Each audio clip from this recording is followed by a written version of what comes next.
Hello guys, welcome. अब तक हमने बायोलॉजिकल क्लासिफिकेशन में बेसिक पढ़ लिया था और किंगडम मोनेरा हमने ख़त्म कर दिया। अब हम किंगडम प्रोटिस्टा स्टार्ट करेंगे। किंगडम प्रोटिस्टा स्टार्ट करने से पहले एक इवोल्यूशन पैटर्न समझ लीजिए। अर्थ पे जो सबसे पहले का एनवायरनमेंट है, मतलब जो सबसे प्रिमिटिव एनवायरनमेंट प्रेजेंट था अर्थ पे, उस पे जो सबसे पहले ऑर्गेनिज्म पनपे उनको हम प्रोजेनॉट कहते हैं। जो सबसे पहली सेल ओरिजिनेट हुई अर्थ पे उसको हम प्रोजेनॉट कहते हैं। ये प्रोकार्योटिक सेल से भी सिंपलर होती है और इसी प्रोजेनॉट से इवॉल्व होके बने प्रोकार्योटिक सेल यानी आर्किया, और आर्किया से और थोड़ी advance prokaryotic cell bacteria. Bacteria से इवॉल्व होके किंगडम प्रोटिस्टा बना और प्रोटिस्टा की 3 फाइलम होते हैं। पहला protozoa, photosynthetic protist, slime moulds.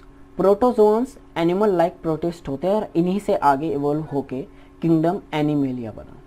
Photosynthetic proteins plant like होते हैं और इसी से इवॉल्व होके किंगडम प्लांटे बना। स्लाइम मोल्ड फंगी लाइक होते हैं और इसी से इवॉल्व होके किंगडम फंजाई बना।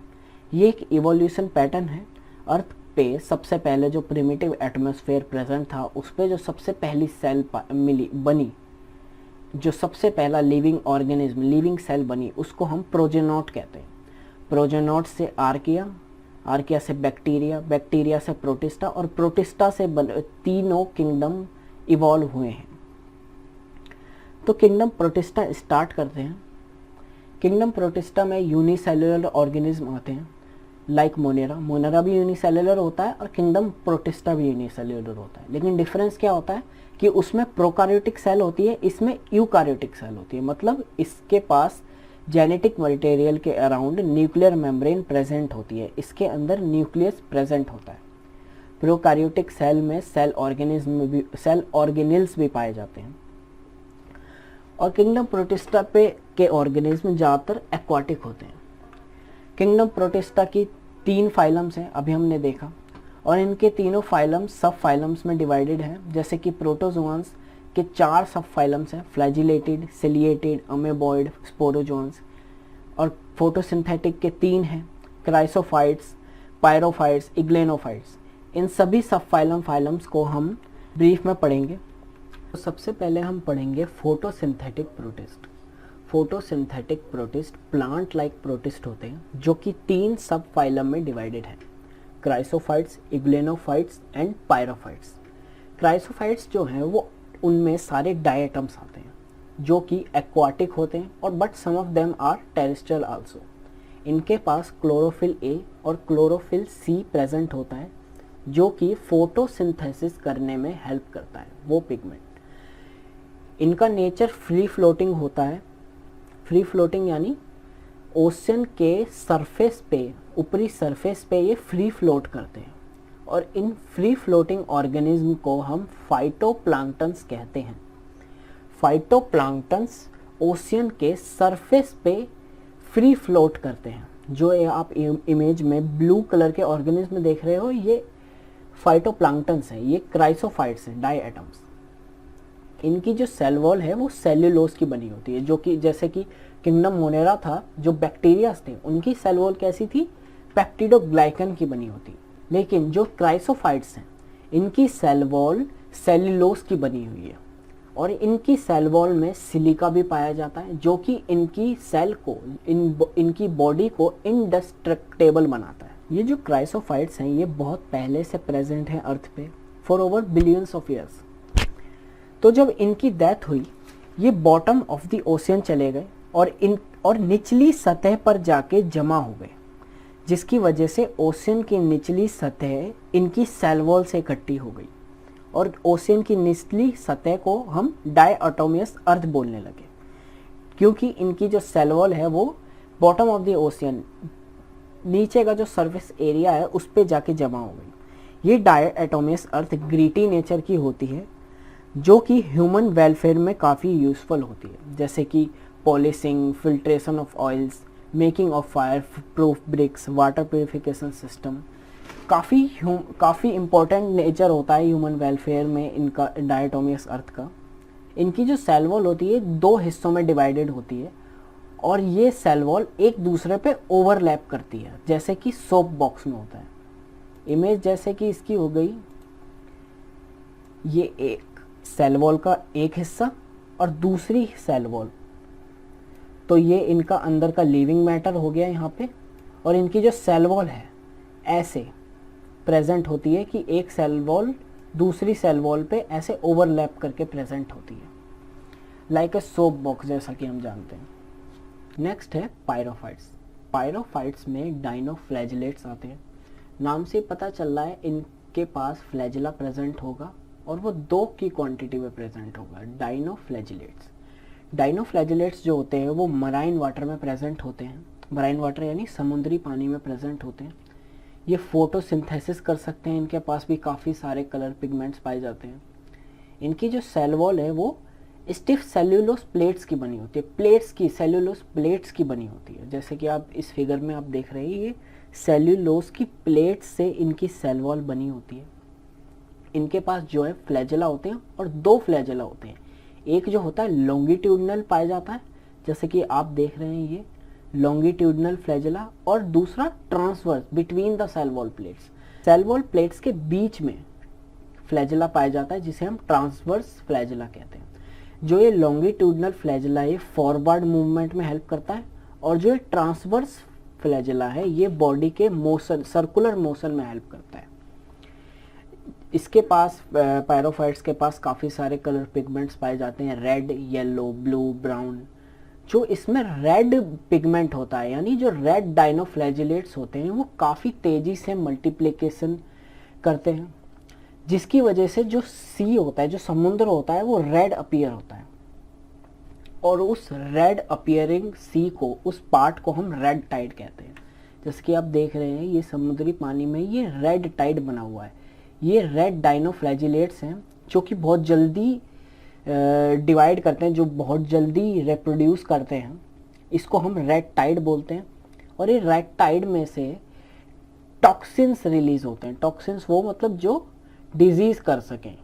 Toxin releases from this which can kill other marine animals, जो अदर समुद्री जानवरों के लिए डेंजरस होते हैं। रेड डाइनोफ्लैजिलेट्स टॉक्सिन रिलीज करते हैं, तो इसलिए रेड टाइड काफ़ी डेंजरस है लाइफ फॉर्म्स के लिए। नेक्स्ट है इग्लिनोफाइट्स। इग्लिनोफाइट्स जो है वो स्टैग्नेंट फ्रेश वाटर में प्रेजेंट होते हैं, मतलब जो रुका हुआ पानी होता है उसे हम स्टैग्नेंट वाटर कहते हैं। जैसे कि इस इमेज में जो ये वाटर है, रुका हुआ पानी, इसमें इग्लिनोफाइट्स पाए जाते हैं। ये जो है फोटोसिंथेसिस कर सकते हैं, लेकिन in the absence of sunlight they can behave as parasite. ये पैरासाइटिक भी होते हैं, मतलब ये ऑटोट्रॉपिक भी हैं और हेटेरोट्रॉपिक भी हैं। इस टाइप के मोड ऑफ न्यूट्रिशन को हम मिक्सोट्रॉप कहते हैं। इनके पास काफ़ी पिगमेंट्स प्रेजेंट होते हैं लाइक हाई प्लांट्स। इनके पास सेल वॉल प्रेजेंट नहीं होती, पर around cell membrane they have pellicle. Pellicle जो है इनकी बॉडी को फ्लेक्सिबल बना देता है। इनकी बॉडी में सेल वॉल प्रेजेंट नहीं होगा, लेकिन सेल वॉल की जगह पेलिकल प्रेजेंट होगा। पेलिकल जो है प्रोटीनियस होता है, प्रोटीन से बना होता है पेलिकल, जो काफ़ी फ्लेक्सिबल होता है, जो कि इनकी बॉडी को भी फ्लेक्सिबल बना देता है। इनके पास भी 2 फ्लैजेला प्रेजेंट होते हैं, लेकिन एक जो फ्लैजेला होता है वो बड़ा होता है, एक साइज में छोटा होता है as compare to the large one. यहाँ पे हमारा फोटोसिंथेटिक प्रोटिस्ट खत्म होते हैं। नेक्स्ट है फंगी लाइक प्रोटिस्ट यानी स्लाइम मोल्ड्स। स्लाइम मोल्ड्स जो होते हैं वो सैप्रोफाइटिक होते हैं। सैप्रोफाइटिक मतलब जो डेड डिकेड प्लांट ऑर्गेनिज्म से अपना फूड गेन करते हैं। इस सैप्रोफाइटिक में आप जो देख रहे हैं फाइटिक, फाइटिक का मतलब ही है प्लांट।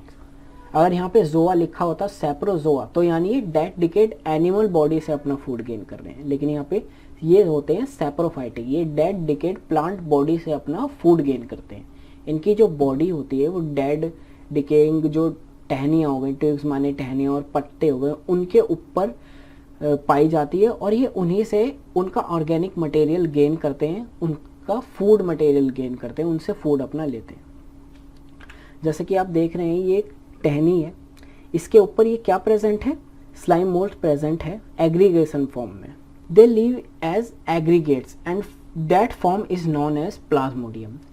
जो स्लाइम मोल्ड्स होते हैं अपनी फेवरेबल कंडीशन, मतलब जो इनकी फेवरेबल कंडीशन होती है, ये उसमें एग्रीगेशन फॉर्म में रहते हैं। नॉर्मली ये एग्रीगेशन फॉर्म में रहते हैं और उसी एग्रीगेशन फॉर्म को हम प्लाज्मोडियम कहते हैं। यानी ये जो टूटी हुई टहनी है इसके ऊपर प्लाज्मोडियम प्रेजेंट है, स्लाइम मोल्ड का एग्रीगेशन प्लाज्मोडियम प्रेजेंट है। और जब अनफेवरेबल कंडीशन आती है ये प्लाज्मोडियम जो होता है ब्रेक हो जाता है, it separates and forms fruiting bodies.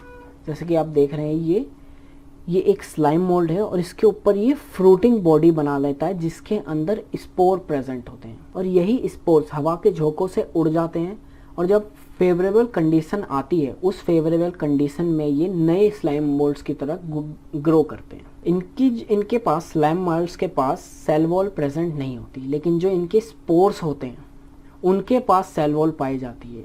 इसी की वजह से स्पोर्स के पास जो सेल वॉल प्रेजेंट है इसी की वजह से ये अनफेवरेबल कंडीशन को बियर कर पाते हैं। तो जो स्लाइम मोल्ड्स हैं वो सेल वॉल लेस होते हैं, उनके पास सेल वॉल प्रेजेंट नहीं होती, बट इनका जो स्पोर होते हैं उनके पास सेल वॉल प्रेजेंट होती है। तो इसी के साथ हमारा फंगी लाइक प्रोटिस्ट खत्म होता है। नेक्स्ट है एनिमल लाइक प्रोटिस्ट यानी प्रोटोजोन्स। प्रोटोजोन्स 4 सब फाइलम में डिवाइडेड है, amoeboid protozoans, ciliated protozoans, flagellated protozoans and sporozoic. First है अमेबॉइड प्रोटोजोन। अमेबॉइड प्रोटोजोन जो होते हैं lives in marine fresh marine sea water and moist soil. ये गीली मिट्टी में प्रेजेंट होते हैं, मोटाइल होते हैं, इनके पास फ्लैजेला प्रेजेंट नहीं होता। ये स्यूडोपोडिया की हेल्प से मोटिलिटी लोकोमोशन करते हैं। स्यूडोपोडिया क्या होता है, जो इनकी सेल मेम्ब्रेन होती है यही एक आउटग्रोथ निकालती है जिसको हम स्यूडोपोडिया बोलते हैं। स्यूडो मतलब फॉल्स, पोडिया मतलब फीट। एक फॉल्स फीड आउटग्रो करती है जो इनकी मोटिलिटी, इनको लोकोमोशन में हेल्प करता है। Marine forms have silica cells on their surface.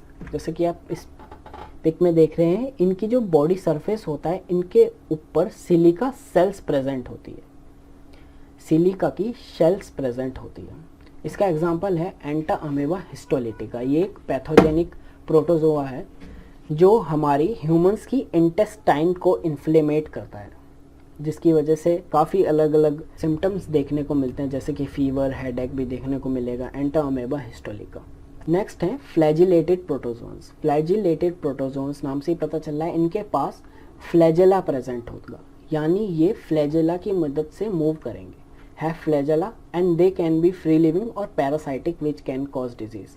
इसका एक एग्जाम्पल है ट्राइपेनोसोमा। ट्राइपेनोसोमा जो होता है ह्यूमंस में स्लीपिंग सिकनेस नाम की बीमारी कॉज करता है। स्लीपिंग सिकनेस में क्या होता है, हमारी बॉडी जो है वो जल्दी फैटिक हो जाती है, मतलब जल्दी थक जाती है और हमें बहुत नींद आती है, पूरा दिन सोने में भी निकल सकता है। ये आप देख रहे हैं प्रोटोजोन है और इसके ऊपर ये फ्लैजेला है, इसका ये जो है फ्लैजेला है और ये प्रोटोजोन। नेक्स्ट है सिलिएटेड प्रोटोजोन। सिलिएटेड प्रोटोजोन जो होते हैं उनके पास सिलिया प्रेजेंट होता है, वो भी मोटिलिटी कर सकते हैं लेकिन फ्लैजेला की मदद से नहीं, उनके पास सिलिया प्रेजेंट होता है। सिलिया और फ्लैजेला में अभी हम डिफरेंस भी जानेंगे। They have a cavity that is gullet. इनके पास एक कैविटी प्रेजेंट होती है जिसको हम गलेट कहते हैं। जैसे कि आप देख रहे हैं ये एक पैरामीशियम है, सिलिएटेड प्रोटोजोन है। ये जो आप कैविटी देख रहे हैं इसको हम कहते हैं गलेट। जो इनके सिलिया होते हैं, ये जो आप हेयर लाइक स्ट्रक्चर देख रहे हैं इनकी बॉडी में, इनको हम सिलिया कहते हैं, जो कि मूव करते हैं एक ही कोऑर्डिनेटेड फॉर्म में, कोऑर्डिनेशन में ये मूव करते हैं और यही इसी के मोशन की वजह से ये लोकोमोट कर सकते हैं। और इन्हीं की सिलिया की मूवमेंट की वजह से जो आसपास फूड प्रेजेंट होता है, ये सिलिया उस फूड को कैप्चर करती है और उस फूड को इस गलेट के अंदर डाल देती है। ये गलेट एक तरीके का ओसियोफेगस हो गया, ये इस गलेट में उसको डाल देती है फूड को और अंदर फूड का डाइजेशन होता है वगैरह वगैरह। सिलिया जो है मोटिलिटी में भी हेल्प करती है और उसका दूसरा फंक्शन क्या हो गया, वो फूड कैप्चरिंग में भी हेल्प करती है। The rows of cilia moves in coordination causes water laden with food get steered into the gullet. मतलब जो फूड होता है, जिस फूड को ये कैप्चर करती है, उस फूड के साथ वाटर भी अंदर जाता है।